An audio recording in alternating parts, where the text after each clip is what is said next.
Welcome to Arsenal Kids Podcast.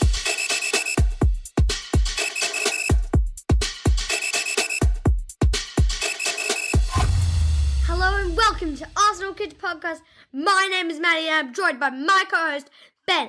It is great to have you join us for this episode. Yes, hello listeners. Apologies, we're a little bit late with our last episode. We got our timings wrong, then Arsenal went absolutely crazy in the transfer window in the last hours. And so rather than have our information go out of date in 5 minutes, we just had nothing. Not ideal, I know, but we are back right here, right now for episode number 136. Thanks, Ben. And what are we talking about in Arsenal Kids Podcast this time? Well, Maddie, in part one, let's look at our shiny new permanent signing for the men's team, the now injured Spanish international Mikel Merino. Sounds great. And we will share in a future episode all the ins and outs. And then in part two, well, let's cover off the men's team English Premier League game against Brighton and Hove Albion, which ended in a draw. Yes, it did. A quick reminder, though, to you to help us to grow our Arsenal Kids community and not miss when we do have new episodes. You can do that through telling other people about us, liking, reviewing and sharing our podcast with others, or by following us on social media. We would love for you to join us on this adventure together. We would indeed. And straight into the signing, which we are excited to finally announce, because I think everyone has known this was going to happen. It was just a matter of when it would happen. And that is that Spain international Mikel Merino joins the Gunners from La Liga side Real Sociedad on a long-term contract believed to be worth around £30 million. And the 28-year-old midfielder has been at the Spanish side since 2018. Yes, since joining the Basque side and slotting into the heart of their midfield, Merino has made 242 appearances, scored 27 goals and assisted 30 times. Originally born in Pamplona, Spain, Mikel started his career with Osasuna and he progressed through the youth ranks there, moving into the first team where he made 67 appearances and scored 8 goals. In July of 2016, he joined Borussia Dortmund and helped them win the German Cup the following May. That summer, Mikel joined Newcastle United on a season-long loan. And after he made a strong early impression, he was signed on a permanent deal just a couple of months later, going on to make 24 Premier League appearances in his debut season. In 2018, Sociedad signed Merino and he has played his football there ever since. He played an integral role as they won the 2020 Copa del Rey and qualified for the Champions League last season, where he won more duels for possession than any other player in Europe's top leagues with 326 recoveries. And we know how much our managers loves a player who can win duels. We do. I think Mikel Arteta is a big fan of this Mikel and no doubt appreciates that he has a great name. Mikel is also an experienced international player for Spain. We are talking about Merino again, and yes, Maddie, he has made 28 senior appearances for the Spanish national side, and at youth level coming through, he won the European Under-19 Championships and the European Under-21 Championship. He also has an Olympic silver medal from the 2020 Games in Japan. More recently, he was part of the squad that won the 2023 UEFA Nations League, and most notably, our midfielder helped his nation win the recent European Championships with Spain, as they defeated England 2-1 in the final, with Mikel scoring along the way. It was for him a 119th minute winner, and that was in Spain's quarterfinal against Germany. And what sort of player have we got for ourselves, Ben? Well, Maddie, if we were to ask Kieran Tierney, who spent last season on loan at Sociedad, he has gone on record saying that Merino is simply a beast. We mentioned earlier the amount of duels that Mikel wins, and it is a dying art to be able to leap and win the ball in the air like he does.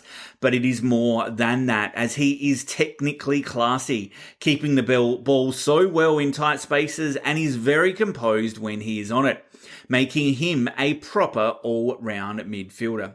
Apparently, his approach to the game is all in, and he shows amazing professionalism from training to gym to recovery to diet and everything in between, something all young players should aim to do as well as possible.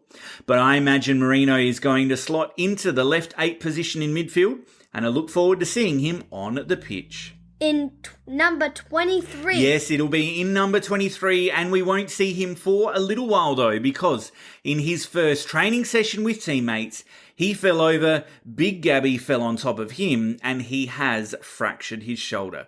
He'll be out for a little while yet. A completely accidental injury, but hopefully we're going to see Mikel in the red and white soon. Okay, well, let's leave it there for part 1, and we'll be right back after this for part number 2.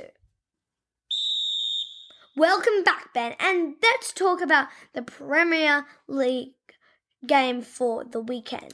Yes, Maddie, it's one that ended in a 1-1 draw despite what seemed like a game of 12 versus 10 on the pitch. What do you mean, Ben? Well, Maddie, when it appears like the referee was blowing the whistle only one way and we had a player sent off, it felt like they had an extra player on the pitch at the time. But it didn't start that way, as Arsenal, as they have been, dominated possession from the offset with shots to Saka and then Ben White, which hit the arm of the Brighton defender, deflecting out for a corner. I'm still unsure how that is not a penalty or any card when it clearly prevented a goal-scoring opportunity, but that was the referee's decision.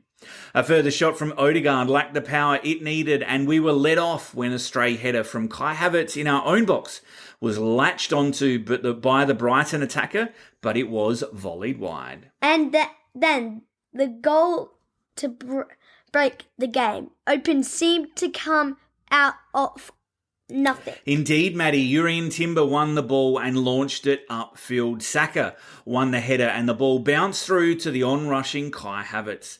The German stole in and lifted the ball beautifully over the head of the goalkeeper from outside the area and into the back of the net. It was Kai's 18th goal involvement in his last 21 Premier League games, and it also means he's scored 5 in 5 at the Emirates. And in the second half, Declan Rice saw red. Yes, he did. He first had a shot deflected wide for a corner, but then moments later he gave a free kick away right near the corner flag.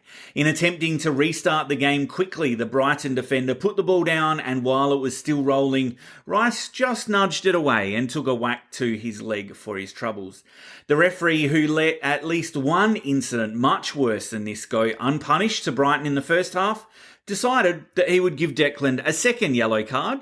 He already had one for a missed time challenge in the first half, and that dismissed him for the rest of the game. It meant Arsenal had to defend for almost the entire second half of the game, with 10 men. Yes, and it also means Rice will be suspended for our next game, a North London derby.